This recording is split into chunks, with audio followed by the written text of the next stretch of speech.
The PlayStation VR 2 is an amazing headset that's reignited my love and passion for virtual reality, but it's far from perfect. There are definitely some issues that need to be addressed, but I do also think some of the issues being brought up by the community feel a little bit overblown. But before we get into all that, let's talk about the headset itself. It's a pretty big step up from the original PlayStation VR without a shadow of a doubt. A more comfortable design, much better controllers, eye-tracking technology, pass-through cameras, and a much higher resolution screen capable of HDR. If your only experience with virtual reality before this is the original PlayStation VR, this is about to blow your mind. Heck, just the addition of the controllers themselves finally being brought up to date with the modern standards for what a VR controller should be is a huge deal.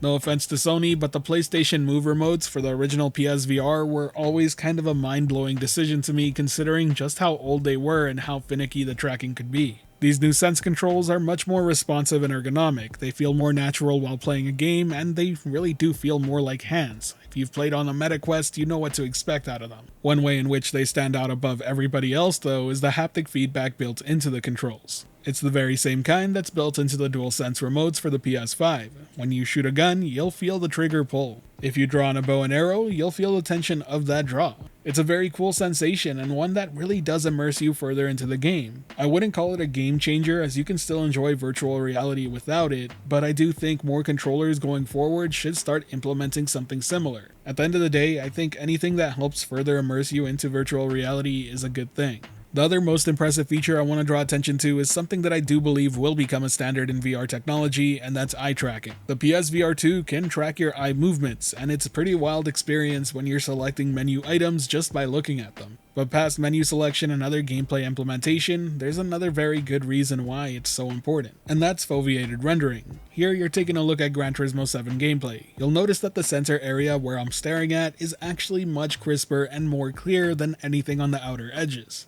That's all thanks to eye tracking. It allows the power to be focused on what I'm actually looking at rather than wasting resources on parts of the screen I'm not. It's a performance and optimization boost that I have no doubt will become a standard among VR going forward. There's already plenty of higher end headsets with the same support.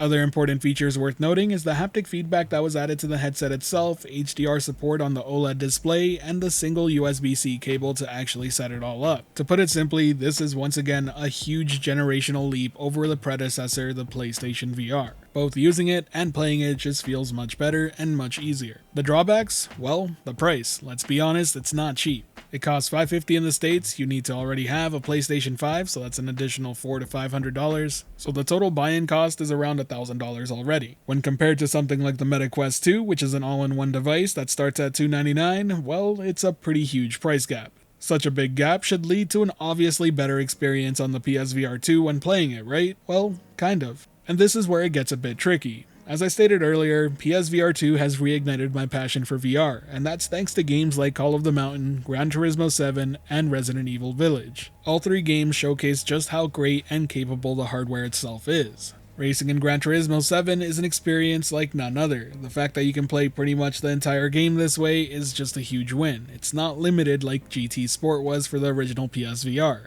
But the issue falls with the rest of the launch lineup. By no means are they bad games, don't get me wrong. If you've only had the original PSVR, there's a ton of content here for you to play and enjoy for the very first time. But if you're like me and coming from a MetaQuest 2 or a PC VR headset, well, a lot of this is stuff that you've already played. Sure, it's been improved to take advantage of PSVR 2 features, but a lot of these games were clearly designed to run on the Quest, and it shows. If you've been a longtime PC VR enthusiast, you'll know this feeling all too well. Now, Sony has promised a lot more games are in development for the PSVR 2, so we should be seeing more things that really stand out for the hardware, but only time will tell whether those titles end up being good or not. But now, let me talk about some issues that are popping up among the VR community. First up, I need to address blur. This is the one thing I think has been massively overblown. And to be fair, I think it's something that gets kind of overblown every time a new headset comes out. But very rarely is the hardware ever at fault. Typically it's the user who doesn't put on the headset properly. Now don't get me wrong, it can be annoying to deal with, and the PSVR 2 head strap will take some time to get used to if it doesn't click immediately. But at the end of the day, if you're getting blurry visuals and you've cleaned the lenses and you've noticed nothing's wrong with the headset itself, well then it's just about adjusting the headset to your head shape. It's something a lot of people refer to as finding the sweet spot, and you'll get used to finding it pretty quickly. Another topic that's being brought up by the community is the mirror effect. This is something I have no issue seeing, and it looks a bit like a grain filter over the screen. I think this is something that'll bother some people, especially if you're a VR enthusiast and have a lot of experience with other headsets. But me personally, I've played on a few myself, and while I do notice it, it doesn't really bother me once I'm actually playing a game. And then there's people who are lucky enough to not even notice it at all. This is something best left for you to see for yourself and then making up the decision on whether or not it actually bothers you. Now, the last thing I want to talk about that the community has brought up that actually bothers me quite a lot is reprojection issues. It's really only been noticeable to me in Horizon Call of the Mountain, and what it is basically anytime you do smooth turning, you'll notice that there's some sort of ghosting that follows the image. And unlike the mirror effect, this one actually took me out of the experience quite a lot. My solution, well, it was to raise the turning to as fast as possible. Luckily, I don't suffer from motion sickness, so it wasn't a problem for me. That said, this doesn't remove the effect, it just makes it end a lot sooner. If you really want to remove it, playing with snap turning is the way to go.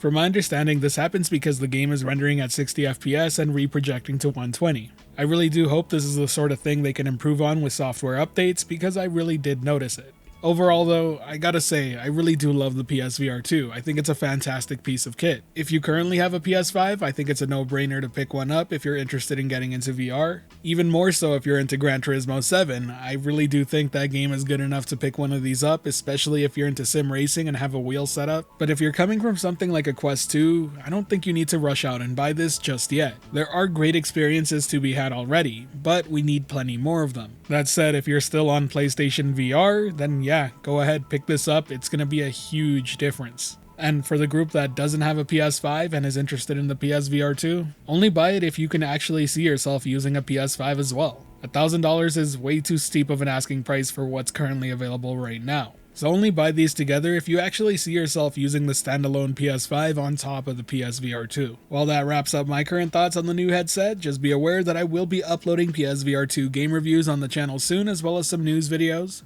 So if you enjoyed this video and want more like it, be sure to hit that like button and subscribe button as well to not miss out. Thanks for joining me on this virtual journey, and I'll catch you in the next reality.